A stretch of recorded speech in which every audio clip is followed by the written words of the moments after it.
Olá, empreendedores! Meu nome é Edson Alves, eu sou diretor e um dos contadores aqui da SA Soluções Contábeis. Nesse vídeo de hoje eu quero falar com vocês sobre a distribuição de lucro. No vídeo anterior nós gravamos falando sobre o Prolabore, obrigatoriedade do Prolabore, a sua carga tributária, né? E hoje eu quero falar sobre distribuição de lucro, que é um complemento, na verdade, do Prolabore, que é o salário do empresário. Toda empresa ela tem receitas que vêm de seus serviços, dos serviços prestados ou da comercialização de mercadorias, também são suas despesas, água, luz, telefone, Prolabore, honorário de contador. E o resultado disso é o lucro. Normalmente é o lucro. E existindo lucro, esse lucro ele pode ser totalmente distribuído aos sócios, sem incidência de nenhum encargo, nem de INSS, nem de imposto de renda. Tá? O que acontece é que, para a gente estar fazendo essa distribuição de forma isenta e não tributada, é preciso atender alguns critérios e exigências da Receita. Então, se você que é empresário, que já faz retirada de Prolabore, que é obrigatório, e faz uma retirada de um valor ainda maior, um pouco acima do Prolabore, sobre qualquer valor, fique atento ao vídeo, que esse vídeo é especialmente para você, tá? Eu trouxe para vocês aqui 4 dos principais pontos, os principais critérios que a Receita usa para poder estar verificando se é legal, se é devido, se está correta a forma de distribuição de lucro.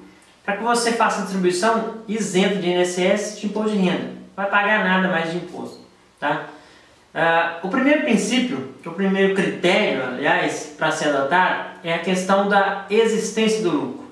Para fazer distribuição de lucro, é preciso existir lucro. Parece óbvio, mas tem que ser o lucro contábil. É preciso estar verificando junto à contabilidade qual foi o valor do lucro evidenciado nos registros. Se não houver lucro contábil, depois de toda a escrituração dos seus documentos que foi enviado para a contabilidade, você não vai poder fazer distribuição de lucro, independente de existir dinheiro disponível no caixa, que é uma coisa não tem nada a ver com a outra. Tá? O segundo critério é a questão dos valores. Qual que é o valor que eu vou poder fazer a distribuição? Nós já falamos sobre o valor que tem que ser evidenciado na contabilidade.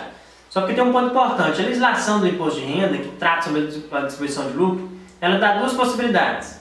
O empresário ele pode estar adotando o critério da presunção do lucro, né? Mesmo optante pelo simples ou microempreendedor, a presunção ela trata sobre o valor presumido de lucro, onde o empresário vai pegar lá, quando ele for comércio, todo o valor da sua venda, do seu faturamento, e vai usar a alíquota de 8%. Então, 8% de todo o seu faturamento vai ser o valor máximo que ele vai poder fazer distribuição. Já o prestador de serviço, ele vai utilizar a alíquota de 32%. Então, tudo que ele vendeu, 32% de todas as suas vendas é o valor máximo que ele vai poder fazer distribuição de lucro. Tá? Isso aí, a presunção, ela dá um limite. Já quando você faz a contabilidade, que é a escrituração total de toda a documentação, o lucro evidenciado ele pode ser totalmente distribuído. E aí pode ser superior tanto aos 8% quanto aos 32%. Tá? Lembrando que todas as empresas, com exceção do microempreendedor, são obrigadas a ter o registro contábil. Tá? Diferente de se alguém falou para você que não precisa fazer escrituração, cuidado, está errado. É preciso existir a escrituração contábil, com exceção do microempreendedor individual. O terceiro ponto é a questão da proporcionalidade das cotas.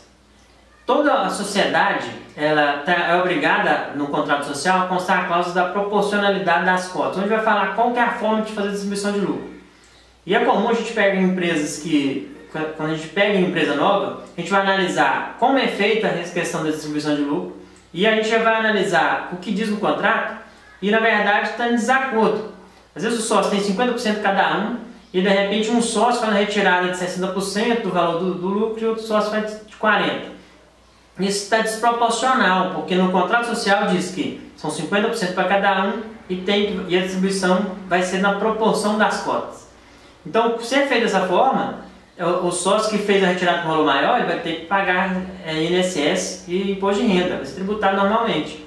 Para você ficar legal, é preciso identificar isso no contrato, é preciso fazer uma alteração contratual onde diga que é possível fazer a retirada, a distribuição de lucro de forma desproporcional. E aí você não vai ter problema nem com a declaração de imposto de renda, nem com a Receita Federal por questão da empresa. O quarto ponto é a questão da inadimplência com o fisco.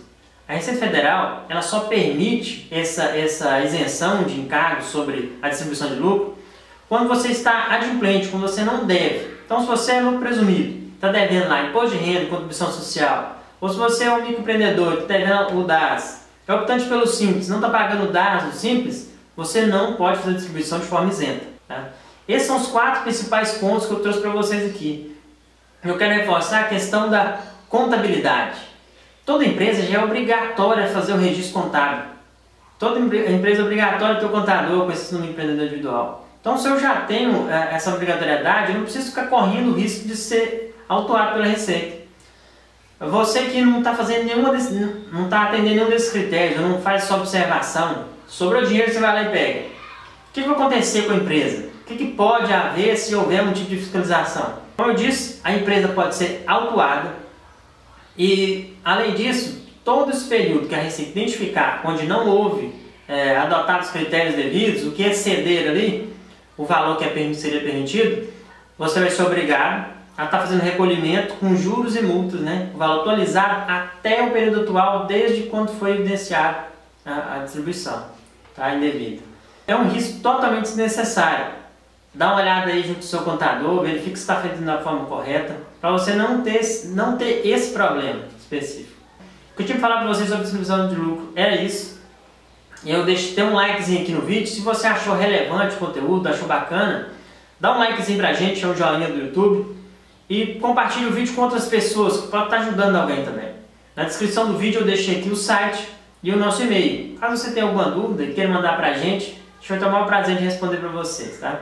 Eu fico por aqui, até mais.